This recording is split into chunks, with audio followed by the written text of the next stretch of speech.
In May of 1888, Senator Henry Blair of New Hampshire proposed legislation to limit secular activities on Sundays within the jurisdiction of the United States federal government.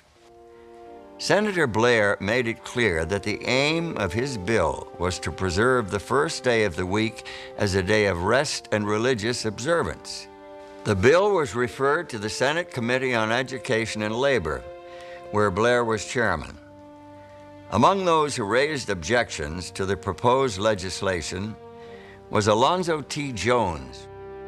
Sir, you may speak of the power of the majority in social and civil matters, but there is no majority, however large, that can invade the territory of a man's religion. Not in this land, not under our Constitution. Mr. Jones, you fail to recognize the right, or more importantly, the responsibility of the state to protect the welfare of the people as a whole. Senator, it seems that you fail to recognize the clear distinction between man's responsibility to the state and his duty toward God. The first, he must render under the force of law. The second, duty to God must be carried out only under the force of love, and that freely, voluntarily. No law can command love. But the law of the state must protect the people to carry out their duty to God. Our Sunday law is written to ensure the preservation of the Lord's Day for the benefit of the people. An admirable goal, Senator Blair, but completely unnecessary. Our Constitution already recognizes the rights of the people with respect to their religion. Your Sunday law would add nothing to our fundamental freedoms. It would rather add restrictions. I'm afraid, sir, that you are blind to the realities of our age. If men owe a duty to God and do not willingly perform it, they become a corrupting influence in society. This proposed Sunday law would have a corrupting influence by introducing force and coercion into its observance. On the contrary, the intended effect is to enhance the Sabbath. If men do not consent to honor the Lord's Day, if their actions on that day are unrestrained by civil law, excuse me, then they trample on the very rights of those who would honor and observe the day as holy unto the Lord. With all due respect, Senator, can you not see that your Sunday bill proposes to trample on the rights of the religious minorities? Do you really want to revert to those dark ages where church and state united to force men to violate their conscience and conform to an officially established religion? Now, that is an unworthy comparison, sir. Our Sunday law is for the ultimate benefit of the whole society. Is it not a legitimate function of the state to legislate on behalf of the common good? The common good of which you value so highly is not served by restricting the rights of one man's conscience in order to enlarge the rights of another. It is best served by the freedoms upon which this republic was established. State-sponsored religious coercion defies the clear intent of the Founding Fathers. Our Constitution guarantees not tolerance, but rights, and we claim those rights as American citizens. Mr. Jones, without yielding the point, let me move to another question. How would you react if we were to rewrite this bill as a Saturday law, with Saturday as the Sabbath, not Sunday at all? I suppose you would take a very different position. To the contrary, Senator. All laws that attempt to force the conscience are manifestly unchristian and unconstitutional by their very nature. Therefore, Senator, we are against every Sunday law that has ever been made since the first one enacted by Constantine to the one you are proposing now. And if you changed it from a Sunday law to a Saturday law, we would oppose it just as firmly.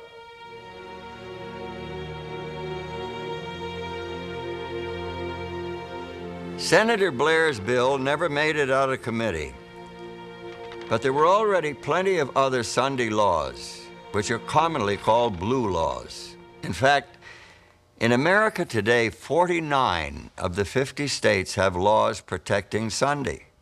Alaska is the only exception.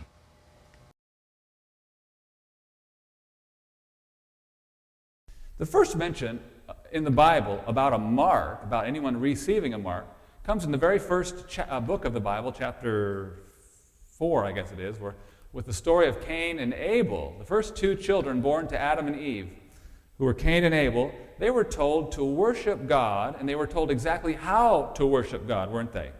They were told to build an altar and to offer a lamb as a sacrifice on the altar, and that was clearly specified how to do it. Well, Abel did this, and his offering was accepted.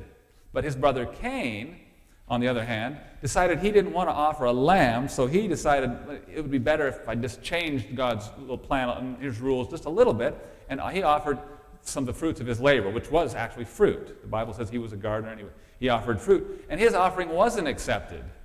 And so when Abel found out about this, he apparently had a little talk with Cain, who became angry with Abel and rose up against him, the Bible says, and slew him. And so the Bible says that because of this, he was cursed, and the ground did not yield its fruit and its strength to him anymore, and he was going to be a vagabond and a fugitive, and he was afraid someone was going to kill him, and God says, no, I'll put a mark. We'll mark you, and you'll be marked. And the Bible doesn't say that this mark was a literal mark, but more of a sign to other people not to kill him. And God says, no, don't kill him. He's already been cursed. And so that's the first time you see a mark. The issue revolves around worship, doesn't it? You see, the person who worships God the right way is persecuted by the one who doesn't worship the right way. And we'll see that basically in the Mark of the Beast study here tonight. Now, to review, we went over 9 different points, and I think there might be, well, I don't know if they're in your lesson, actually. You'd have to have last week's lesson. I guess they're not in there. But the 9 identifying factors that identified the beast were the beast of Revelation 13, that is, that he would be a king, a kingdom, or a political power, number 1. Number 2, he rose from the sea. Number 3, he becomes a worldwide power. Number 4, he is guilty of blasphemy. And number 5, he rules for a prophetic 42 months, or a total of 1,260 years. And number 6, he receives a deadly wound that heals. And some of these will come right back into play tonight. Number 7, he persecutes God's saints. And number 8, he's led by one supreme man. And number 9, our favorite one, was that he had this mysterious number, 666. And the 10th identifying factor is that he forces all to receive a mark. That's what we're going to spend our time studying with tonight. We're going to talk about the 10th factor. So if you take your lesson and look at question number 1, we better get moving because it's already a quarter after. But if you look at your lesson, question number 1 says, where else is the beast of Revelation 13 mentioned? Where else in the Bible is he mentioned? And we're going to go to Daniel chapter 7. You know, in the Bible, this beast is identified and called the Antichrist. In some places, Paul calls him the man of sin or the son of perdition. But Daniel describes a beast who comes up out of the sea and has all these same characteristics, and he calls him the little horn. So it's a funny little name for the beast, but that's what Daniel calls him, the little horn power.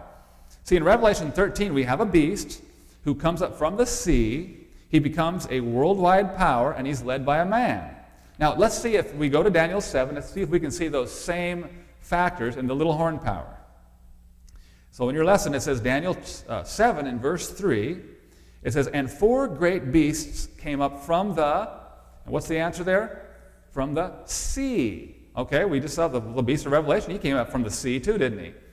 And the 4th beast, now the Bible goes on and says the 4th of those beasts, of the 4 beasts that came up out of the sea, the 4th had 10 horns. In fact, that's in verse 7 of Daniel 7. He had 10 horns. Just like Revelation's beast in verse 1, Revelation 13:1, it says this beast has 10 horns. So far, so good. We're on track here. And then Daniel 7:23 in your lesson, it says the 4th beast shall devour the whole earth. Okay, so he's going to become a worldwide power. Just like in Revelation 13, the beast becomes a worldwide power. All the world wanders after the beast. And then in Daniel 7 and verse 8, the Bible says, there came up among them another little, there's our identifying factor, a little horn. And in this horn were eyes like the eyes of a man, okay?